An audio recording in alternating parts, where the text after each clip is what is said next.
There we go. Now we're up and at it.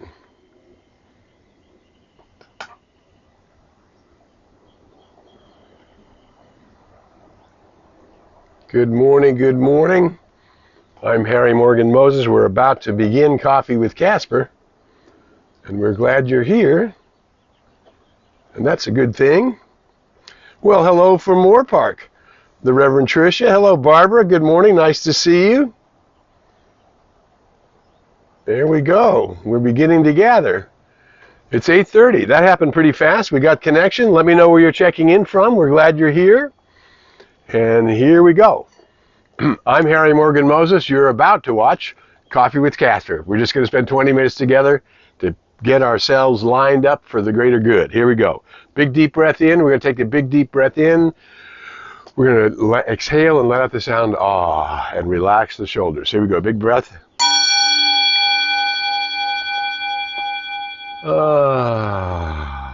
And relaxing the shoulders and becoming present. Another big deep breath in. A little gentle on the gong. Remember, we're emitting a signal to the law of the circle. It's returning to us as our experience. What comes from me returns to me. And now bring your energy up into your heart center. There we go. Nice to see you this morning. Let me know where you're checking in from. I'm getting 2 of you. I'm not know how many more I got, but we'll see what's happening here. And here we go with our theme. Uh-oh. Okay, we're going back over here. Here we are. There we go. There's Lynn. Good morning from the UK. Nice to see you. It's not Morgan. Good morning, Paul, from downtown Los Angeles today. Loretta Knowles and Dave and Toby, Casper's buddy, is with us too. Good to see you guys from Idaho. Good morning, Pam Frasca from Santa Rosa. Well, we're glad everybody's here. All right, so here we go. I think we began a couple weeks ago. We took the week off last week. We'll be back again next week, as we are here today. Was a quote from, hey, Graham Moses is with us. Nice to have you with us. Your real self is the presence of God within you. Your real self is, this is from Emmett Fox. Your real self is the presence of God within you. And it is one with the presence of God in all. So the I am that I am is the I am that you are. That the true immortal self is the one initiated in the beginning God, and God said let there be, and God said let there be you, and now you are one with the one for eternity. How much awareness you have and how much, therefore, authority is coming with the words out of your mouth, out of the sum total of your expression, what we always talk about, i.e. consciousness is everything. My good comes and my greater good comes today and in eternity. Always my greater good is my expanding conscious awareness. Now, as we've been journeying throughout time to arrive in this dimension, in this time, at a time of an awakening world, coming from eons of being asleep to the immortal nature of our being, my real self is the presence of God within me. This is what we call the I am consciousness. I am that. And now I need to bring that real self forward in the midst of this chaos in the human condition, which believes in the separation of race, color, creed, ways of being, separation in any way, shape, or form, where literally the life force within everything, anything that's animated in any way, including a rock, is mineral, but it's animated, it's vibrating, right? It's vibrating at the level of rock. And as we go up the spiral into self-awareness, self-consciousness becomes the place where we're no longer tied to evolution itself. We are only tied to our awareness and what our awareness can bring into the world. And so, in you, as you, and through you, the only way your awareness is going to bring something into the world is in you, as you, and through you. That's how it has to happen. So we have shared within the last few episodes of Coffee with Casper, we've shared that as you perceive, you will receive. So as you get a greater perception of your divinity, of the I am that I am, what Emmett Fox calls your real self, right? As I get a greater perception of my real self and begin to bring that, here's Catherine, who wants to come up. Come on. There you go. Now he wants to come up. As I get a greater perception and bring my real self into the world, right? I am the one that must do that through my thoughts, words, deeds, and attitude, right? So it's my attitude that's going to determine, it's the old expression, my attitude is going to determine my altitude. So we highly recommend, as I've taught for generations, for decades, right, is don't get out of bed until you can greet the day. This is the day. There's the law of life is turning the planets, causing the sun to rise, which is not really a sunrise, it's an earth roll, right? We roll around again into the sun in these cycles, and each time we awaken into the day the law of life has made. This is the day the law of life has made, is given unto me, and I choose to be rejoiced and glad in it.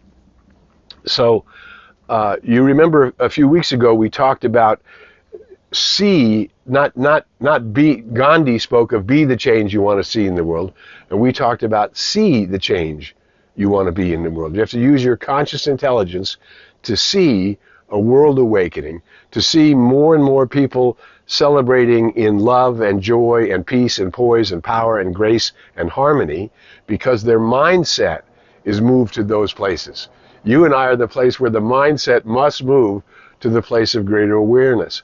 So as I was asking my high self, the I am that I am, my real self that is one with the one, in tune with infinite mind, we've often talked about Meister Eckhart's, the mystic from the 12th century, who saw through the mist. He said the soul has two faces. One is gazing at the glory of God. So my immortal nature, my I am nature, I'm raising above my head, my I am nature is gazing at the glory of God, and it's also directing my senses. In the Aramaic language, the name for that high self was nafsha. This nafsha, this place of my true eternal self, is guiding, guarding, protecting, directing, and leading me to the degree that I am tuning into it. This is why we agree with Dr. Ernest Holmes, the great mystic from the last century. He says that daily we meditate, and daily we establish the consciousness of what we want to have happen in our world. So I was asking my high self, what should we talk about today on Coffee with Casper, right? And hey, David is with us too. Hey, Lynn and David, I didn't see you both there. We got our buddies, wonderful spiritual teachers from the UK, doing great work for also decades, and I've known them for decades. So as we tune into so I asked my high self, what should we talk about? And I got the lyrics to the song Impossible to Dream the Impossible Dream, right? So when we read the newspapers and we see governments at war, we see world leaders not seeking peace, we see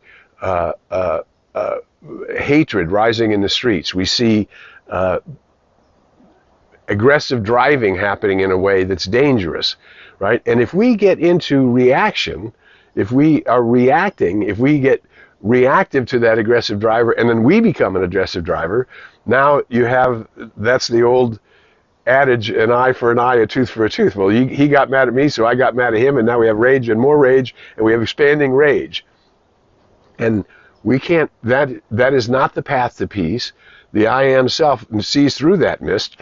And we are, as conscious beings, self-conscious, I am aware, and I am aware of myself. And I'm aware that I did not create myself, I discovered myself.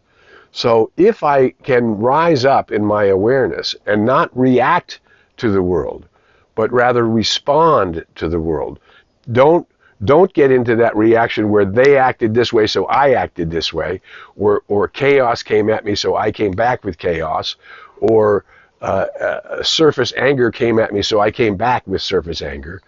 No, we are the ones who must see through the mist and remember that I am my eternal nature.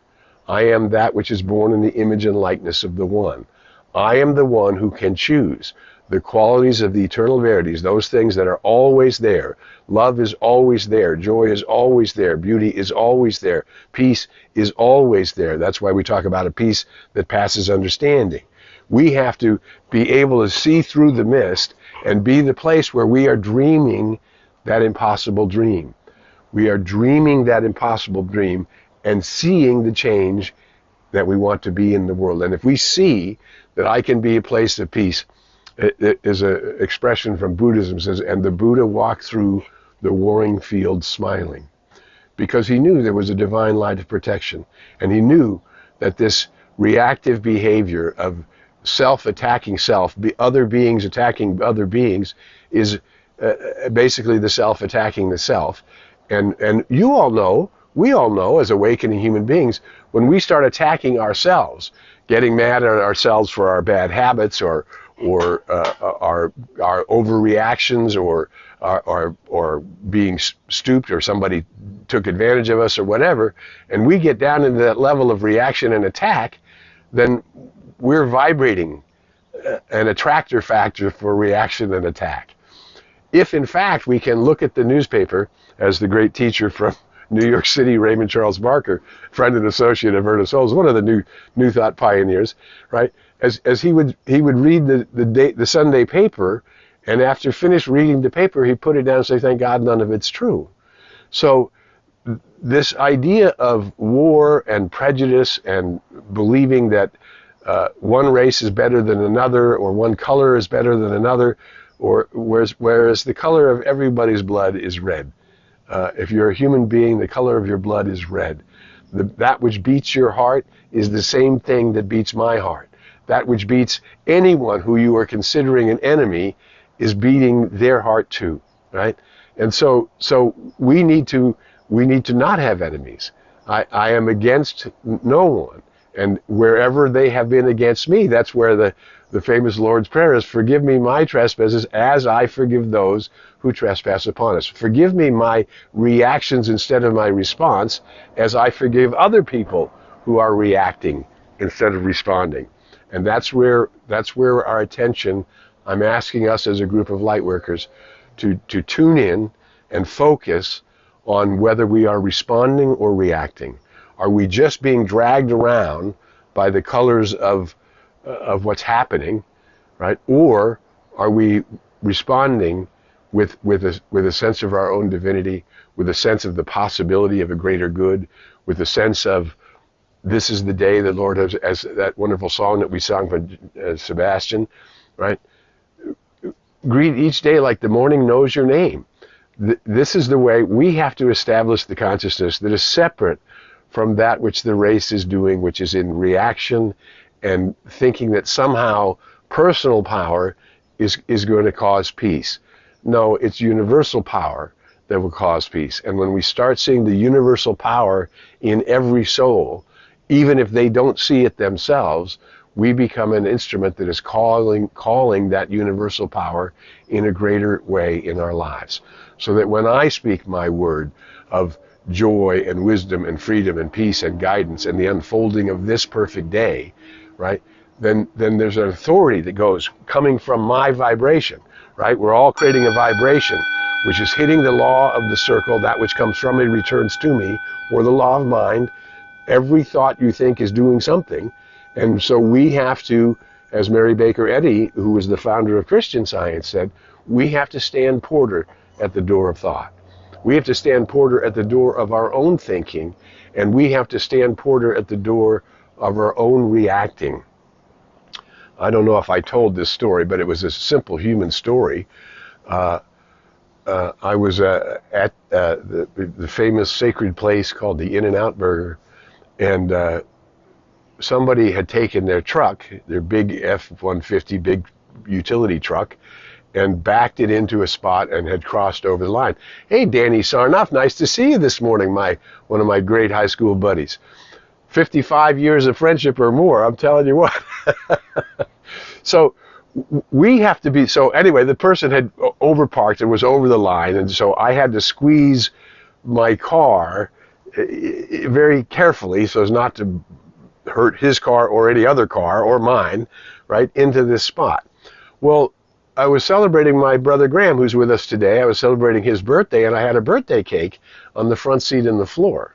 So after I parked, I went around to the front seat, and I opened the door very carefully so as not to hurt the guy's truck who was sitting in the truck next to me.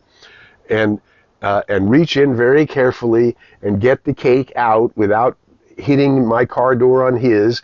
And as I was backing out to get the cake free of the door, to close the door, my elbow, with a sweater on it, right, hit the guy's mirror.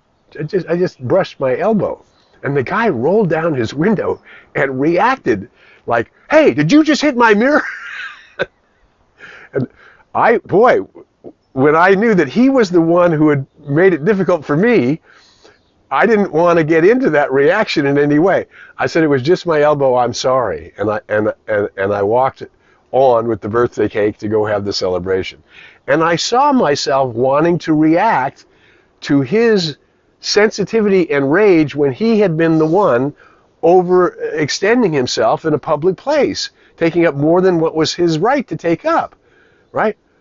But I saw myself wanting to react, and I said, no, I came here to celebrate my brother and to be with my other brothers. We were going to celebrate our brothers together, and I didn't want to be in a reaction or in a rage just because somebody was inconsiderate, right?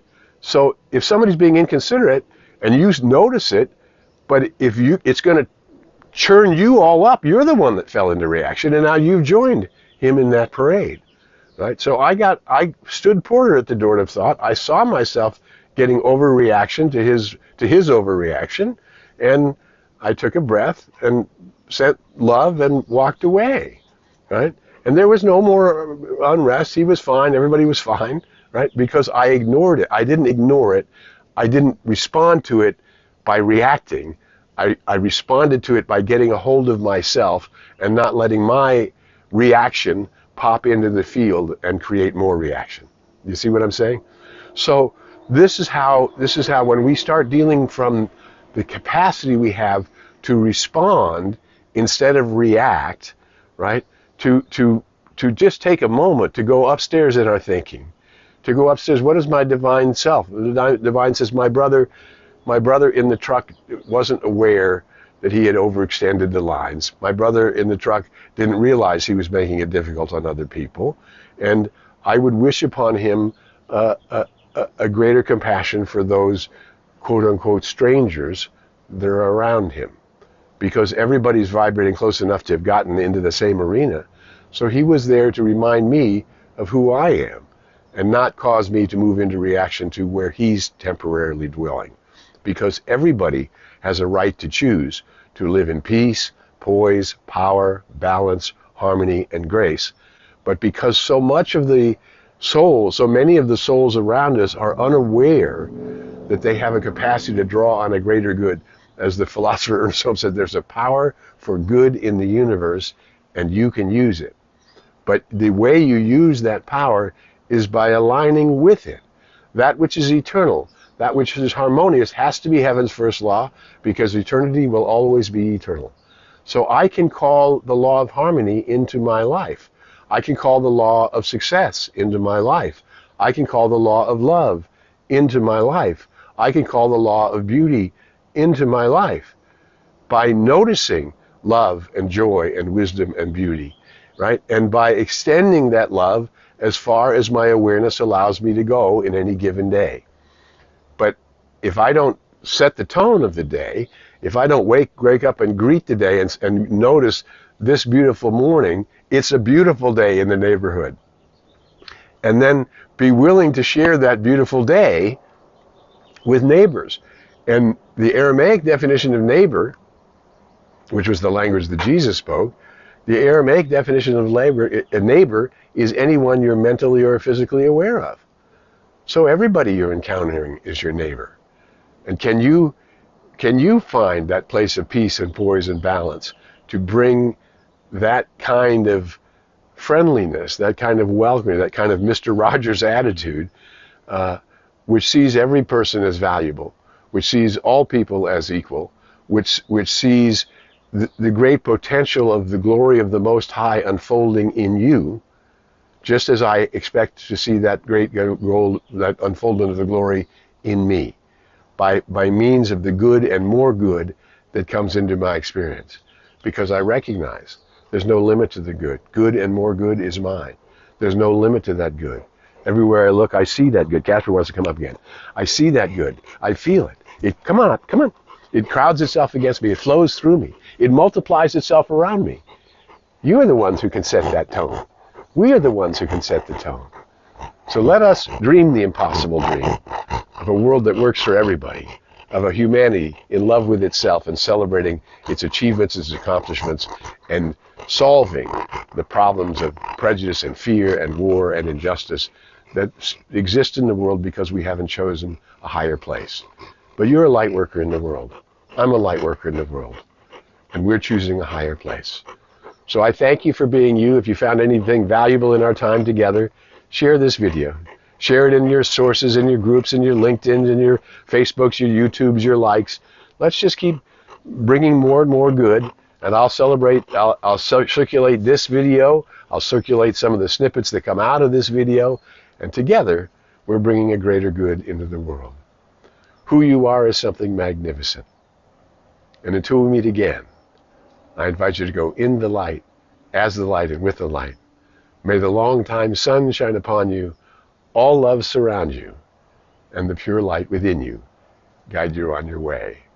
I'm Harry Morgan Moses, Minister Emeritus, bringing a greater good into the world in my life and into all who touch the arena of my experience.